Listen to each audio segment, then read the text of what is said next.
E aí, gente, tudo bem com vocês? Bem-vindos ao meu canal, eu sou o Gabriel e hoje nós vamos conhecer os lead singles que não representam em nada os álbuns. Pois é, você já deve ter percebido que em algumas ocasiões nós temos aquelas primeiras músicas de trabalho dos artistas que muitas vezes a gente fica entusiasmado e esperando o conteúdo do álbum por um todo. Só que aí quando o disco chega, aquele single não representa nada da obra e muitas vezes os fãs ficam frustrados. Mas antes eu não posso esquecer, né? Se você não é inscrito aqui no canal, por favor, já se inscreve, vem fazer parte aí da nossa comunidade, que aqui eu falo de música pop, falo de outros assuntos relacionados como Hollywood e cinema e vai ser maravilhoso ter você aqui com a gente. Além disso, eu também lancei a loja de camisetas aqui do canal e tem várias estampas lá inspiradas pelos artistas que eu trago aqui. Se por acaso você não conhece, clica no link que está fixado no topo aqui dos comentários ou na descrição desse vídeo, que você vai ser redirecionado e vai conferir todas as estampas. É uma mais linda que a outra.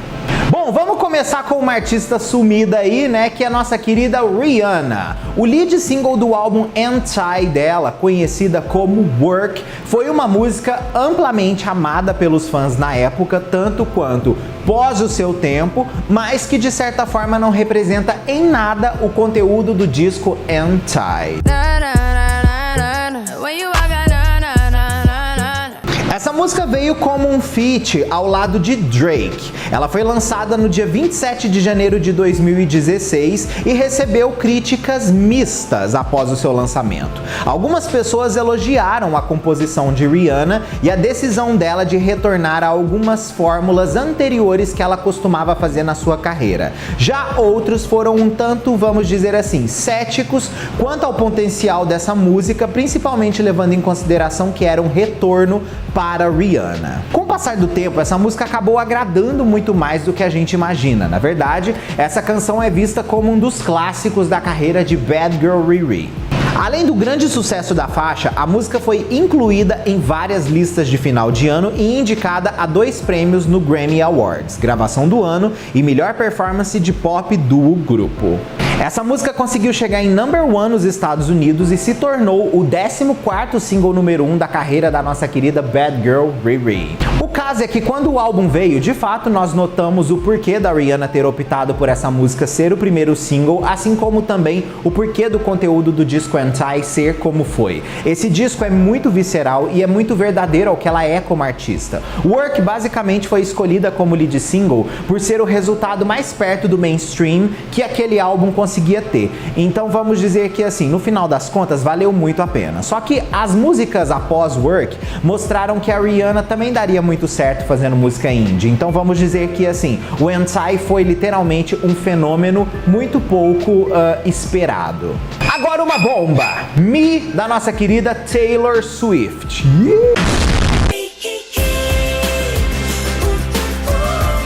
Essa música é o lead single do disco Lover da nossa querida Taylor e é uma música que até hoje é vista como muito controversa pela fanbase da própria Taylor, assim como pessoas que admiram o trabalho da Taylor, mas não são diretamente fãs. Essa música é um feat com Brendon Urie, que era o vocalista ali do Panic! At the Disco, e por essa combinação a gente esperava realmente uma coisa muito explosiva. Só que o que fez Me uma música tão controversa foi simplesmente o fato das letras serem muito fracas perante uma Taylor Swift que nós éramos acostumados, vindo aí de uma era como Reputation, assim como também levando em consideração o grande trabalho musical do Brendon Urie e como ele acrescentaria no trabalho da Taylor. No final das contas, Me ficou realmente boa somente por conta do videoclipe.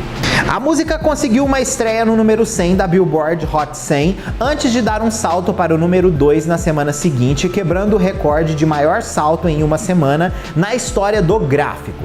Depois desse lançamento, a canção recebeu muitas críticas mistas dos críticos musicais, que foram favoráveis à produção borbulhante e à química vocal tanto da Taylor quanto do Brendon, mas se dividiram em relação à letra, que muitos disseram ser irônica, mas fraca em comparação a tudo que ela havia feito no passado. Inclusive, isso acabou ficando ainda mais em evidência quando ela lança o disco Lover, que não tem nada a ver com essa música.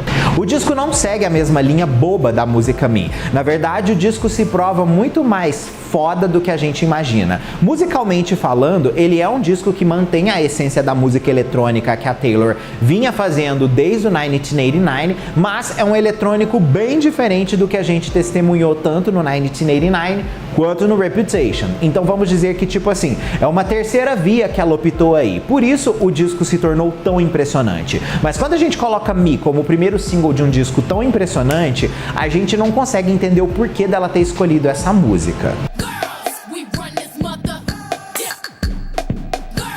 A seguir temos Run the World Girls, que foi o primeiro single da Beyoncé para o seu álbum 4, que também não tem nada a ver no final das contas com essa canção.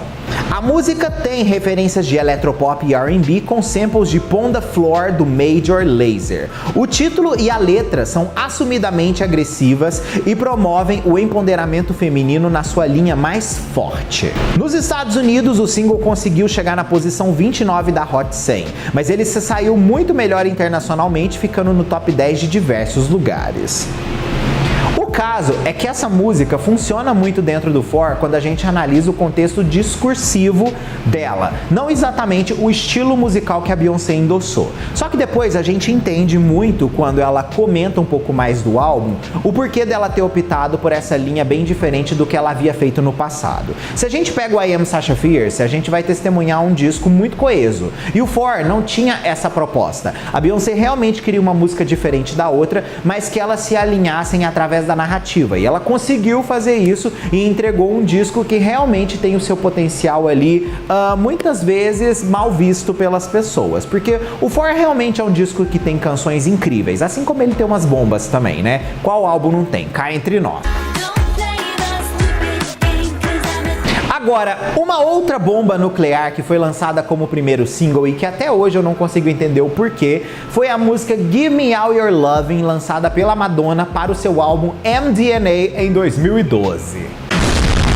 Essa música se tornou o 38º top 10 de Madonna na parada da Billboard Hot 100, estendendo seu recorde como a artista com mais singles no top 10 da história da parada, que acabou depois sendo superada pelo Drake em 2020. A bomba vazou, gente, um bom tempo antes, o que fez o desempenho dela ser bem inferior ao esperado, principalmente levando em consideração, vamos dizer assim, o que na época a música conseguiu conquistar, porque você conseguir chegar num top 10 com uma música que havia vazado e divulgada a cabo a rabo por aí, né?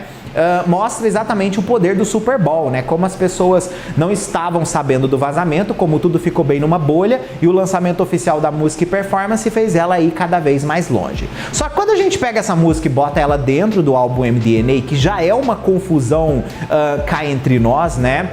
Essa música não faz o menor sentido de ser o primeiro single. A música que provavelmente faria muito mais sentido da Madonna lançar naquele álbum como lead seria Girl Gone Wild, que acabou sendo o segundo single e é provavelmente uma das melhores músicas dentro do MDNA. A gente sabe que o disco se tornou muito confuso por conta do excesso de produtores musicais, muitas vezes dentro da própria música que ela estava produzindo ali. Então, aquele disco é realmente uma bomba, é uma farofa muitas vezes sem sentido em alguns pontos, tem letras interessantes, mas ele acaba se perdendo no aspecto da produção que não combina nem um pouco com a escolha dos singles. Pessoa que lançou uma música de transição que agradou os fãs, mas quando o álbum veio isso daí já se tornou um pouquinho mais controverso, foi a Lady Gaga com Perfect Illusion, que sem dúvida é uma das melhores músicas que ela já lançou como single C.